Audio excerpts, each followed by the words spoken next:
ఈరోజు దేవుని వాగ్దానము యోబు గ్రంథము 11వ అధ్యాయం 15వ వచనం ఈ విధంగా రాయబడి ఉంది.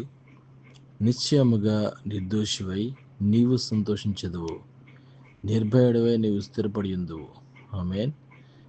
ప్రియమైన దేవుని బిడ్డలారా, ఈ యొక్క 2025వ సంవత్సరం జూన్ మాసం 27వ తారీఖున దేవుడు ఇచ్చిన వాగ్దానం మనం చూసినట్లయితే, దేవుని యొక్క సన్నిధిలో ఎవరైతే అంటుకట్టబడి ఉంటారో వారికి దేవుడు ఒక వాగ్దానాన్ని ఇచ్చి అన్నాడు. ప్రేమందని బిడ్డలారా, నిశ్చయముగా నిర్దోషివై నీవు సంతోషించదు. మనల్ని ఈ లోకంలో జీవిస్తున్నప్పుడు ఎన్నో అవమానాలతో, నిందతో, చేయని దాన్ని చేసావని, లేకపోతే నీ మీద అబద్ధ సాక్ష్యములు చెప్తూ ఎంతోమంది నీపై జీవిస్తున్నావేమో. అయితే మీ కొరకే ఈరోజు ఈ యొక్క వాగ్దానము.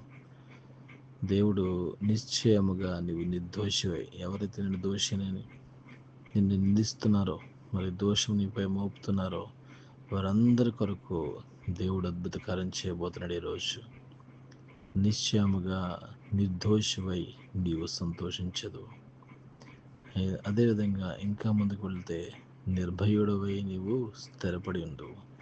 మనకు ఆత్మీయత జీవితంలో మనం పడిపోయిన స్థితిలో ఉన్నట్లయితే దేవుడు ఈరోజు వాగ్దానం ఇస్తున్నాడు. ఆయన యొక్క శక్తి, ఆయన యొక్క బలము, ఆయన యొక్క అభిషేకం మనతో ఉండి మనలను ఎవరైతే దేవుని వైపు తిరిగి, ఎవరైతే దేవునితో నడవాలని ఆశపడుతున్నారో వారందరికీ కూడా నిర్భయుడవై నువ్వు భయపడుతున్నావేమో, జీవితంలో వచ్చే కష్టాలకు భయపడుతున్నావేమో, జీవితంలో వచ్చే సువార్త పనులు పనిచేస్తున్నప్పుడు వచ్చే శోధనలకు భయపడుతున్నావేమో.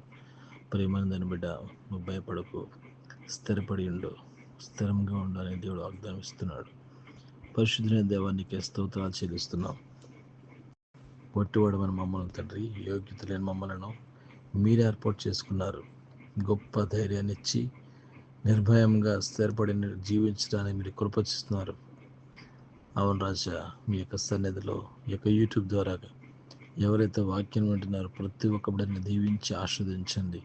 బలాన్ని, శక్తిని, ధైర్యాన్ని మీరు దయచేయమని సమస్త మీ చిత్తాన్ని మీకు అప్పగించుకుంటూ ప్రభువును రక్షకుడైన యేసుక్రీస్తు వారి శ్రేష్టమైన నామములో అడిగి ప్రార్థించి ప్రారంభించుకుంటున్నాం తండ్రి. Amen. Praise the Lord. God bless you. దేవుడు మిమ్మల్ని దీవించి ఆశీర్వదించును గాక.